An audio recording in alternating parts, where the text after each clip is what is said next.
Hello বন্ধুরা, কেমন আছেন সবাই? আশা করি সবাই ভালো আছেন, সবার সময় ভালো যাচ্ছে এমনটাই প্রত্যাশা ব্যক্ত করছি।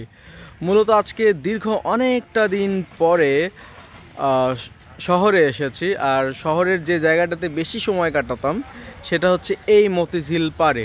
সো এই মতিঝিল পাড়ে স্মৃতি আছে যা আর কি বলে প্রকাশ করা খুব কষ্টসাধ্য হয়ে যাবে। সঙ্গে আমার ওয়াইফ আছে, বাবু আছে, হীরা সে হাই, শায়ান আছে। আর যেহেতু এই পথ ধরেই যাচ্ছিলাম, তো ভাবলাম যে আজকে একটু এখানে সময় কাটাবো। তো এই জন্যই হচ্ছে রিক্সা থেকে নামা এবং ফুটেজ ধারণ করা। তো আমি মনে করি আমার মতো আরও অনেকেই আছে যারা দেশের বিভিন্ন জায়গায় থাকে এই গোবিন্দগঞ্জের, যাদের কাছে এই জায়গাটা অনেকটাই পরিচিত এবং অনেকটাই কি বলবো, আবেগ ঘন একটা জায়গায়। কেননা অনেকের অনেক রকম দুর্বলতা আছে এই জায়গাকে কেন্দ্র করে। হয়তো অনেকেই বন্ধু বান্ধব নিয়ে এই জায়গাটাতে সময় দিয়েছেন, আড্ডা দিয়েছেন। আমিও তার ব্যতিক্রম নই।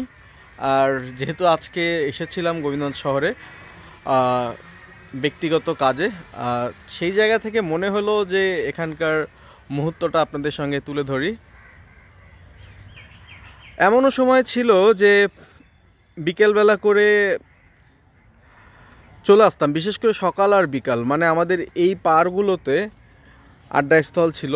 বসে যেতাম বন্ধুরা মিলে, অনেকটা সময় ধরে আড্ডা দিতাম। কখন দুপুর গড়িয়ে বিকাল হতো বা কিংবা রাত হয়ে যেত সেটাও খেয়াল করতাম না।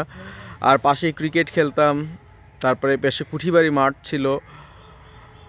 সব মিলিয়ে বেশ আবেগ জড়িয়ে আছে, অনেক অতীত জড়িয়ে আছে। সো আজকে দীর্ঘদিন পরে যখন এই জায়গাটাতে আসলাম, এই পুকুর পাড়ে আসলাম, তখন আলাদা একটা প্রশান্তি কাজ করছিল।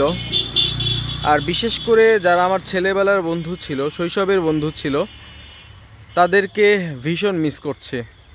তারা যে যেখানেই থাকুক, ভালো থাকুক, সুস্থ থাকুক।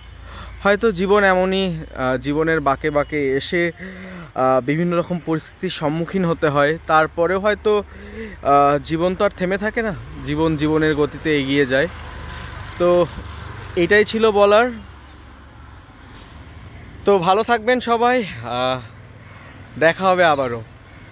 আর কি বলবো, কারো কাছ থেকে মেনশন, শেয়ার, লাইক ইত্যাদি চাবো না, কারণ আমি জানি এই জায়গাকে কেন্দ্র করে বিশেষ করে যারা ভিডিওটা দেখছে তাদের অনেকেরই হচ্ছে অনেক রকম স্মৃতি জড়িয়ে আছে। তো যদি ভালো লাগে তাহলে পুরনো দিনগুলো না হয় একবার স্মরণ করিয়েন। আর জীবনের যে ব্যাপারটা থাকে সেটা হচ্ছে রিয়েলাইজেশন।